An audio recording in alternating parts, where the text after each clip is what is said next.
मुख्यमंत्री दिनेश शर्मा ने किया भाजपा का चुनावी अभियान। उप मुख्यमंत्री दिनेश शर्मा द्वारा मुरादाबाद पहुंचकर ड्राइविंग 24 में प्रेस कॉन्फ्रेंस कर दिया संदेश। मुरादाबाद में भाजपा के दिग्गज नेताओं के साथ साथ दिनेश शर्मा ने चुनावी अभियान को हवा दे दी है। भाजपा की नीतियों को गिनाते हुए दिनेश शर्मा ने बताया कि जो काम कोई भी पार्टी नहीं कर सकती वह भाजपा ने कर दिखाया। भाजपा शासन काल में 2.5 लाख से अधिक मकान प्रधानमंत्री आवास योजना के अंतर्गत दिए गए तथा अन्य योजनाओं का लाभ दिया गया। रिपोर्ट अजय सक्सेना।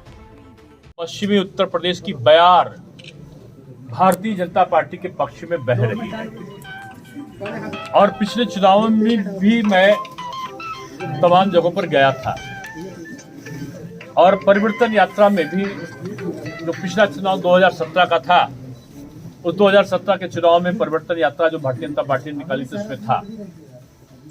लेकिन इस बार जो हमारी जन विश्वास यात्रा निकली और उसके बाद जिस तरह से हम विभिन्न जनपदों में हमारा जाना हो रहा है, क्योंकि चुनाव आयोग की आदर्श आचार संहिता लागू है, इसलिए उसका अक्षरशः पालन करते हुए हम विभिन्न प्रकार के कार्यक्रम जो पार्टी के स्तर पर रखे गए हैं उनमें सम्मिलित होने का अवसर हमें मिला है।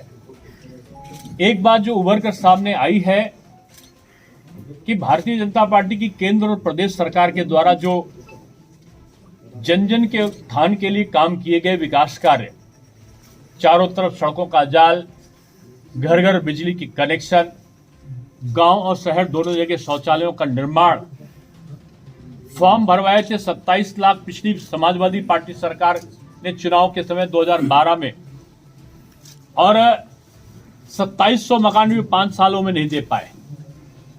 भारतीय जनता पार्टी की सरकार ने 45 लाख आवास देने का काम पूरे प्रदेश में किया और इसका नतीजा ये निकला कि आज घर घर में लोग स्वतः से निकलकर जिस प्रकार से माताएं, बहनें, बूढ़े, बच्चे और नौजवान निकलकर आ रहा है, वो इस बात का परिचायक है कि 4.5 लाख के गांवों में बिजली को दिया जाना, शौचालय घर घर करोड़ों की संख्या में शौचालयों का निर्माण, गैस के कनेक्शन को दिया जाना, फ्री में 10 किलो अनाज हर व्यक्ति को बगैर भेदभाव के दिया जाना, 1000 रुपए श्रमिकों को उनकी सहायता राशि के रूप में कोरोना के समय दिया जाना, 1500 रुपए महिलाओं के खाते में जनधन खाता जिनका है कोरोना के समय उनके खातों में देना, 6000 रुपए सम्मान राशि को उनके खातों में भिजवाना, जूता, मोजा, चप्पल, बस्ता,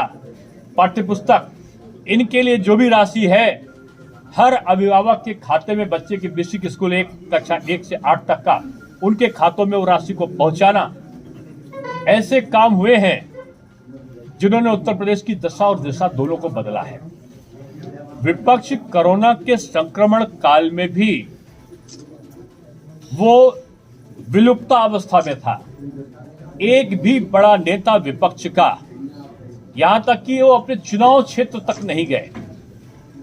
बीजेपी का कार्यकर्ता सेवा ही संगठन के नाम से जन जन तक का कोरोना के संक्रमण के से पीड़ित लोगों को अस्पताल पहुंचाना, उनका चिकित्सा कराना, उनके घर में मेडिकल किट देना, वैक्सीन लगाना, उनका चेकिंग कराना, ये सारा काम, भोजन पहुंचाना, ये सारा काम करते रहे। सैकड़ों की तादाद में हमारे कार्यकर्ता दिवंगत हुए और 6-6, 7-7 एमएलए हमारे नहीं रहे, 3-3 मंत्री हमारे दिवंगत हुए, लेकिन बीजेपी ने साथ नहीं छोड़ा। कौन पटकनी देगा ये तो भविष्य बताएगा, लेकिन जनता पटकनी देने वाली है 10 मार्च को। विपक्ष को ये पता है सब। सर, जयंत चौधरी जी को आपने ऑफर किया है क्या? बीजेपी ऑफर किसी को नहीं करती। बीजेपी सामान्य एक नीति हमारी वो सबके लिए है। जो बीजेपी की नीति रीति सिद्धांतों पर, जो विकास के कार्यों में अपनी सहभागिता पर जिसका स्वीकृति है और समाज में छवि अच्छी हो जिसकी भी, और समाज में किसी प्रकार के आरोप ना हो, उसको स्वागत बीजेपी में, उसके लिए बीजेपी के द्वार खुले हैं।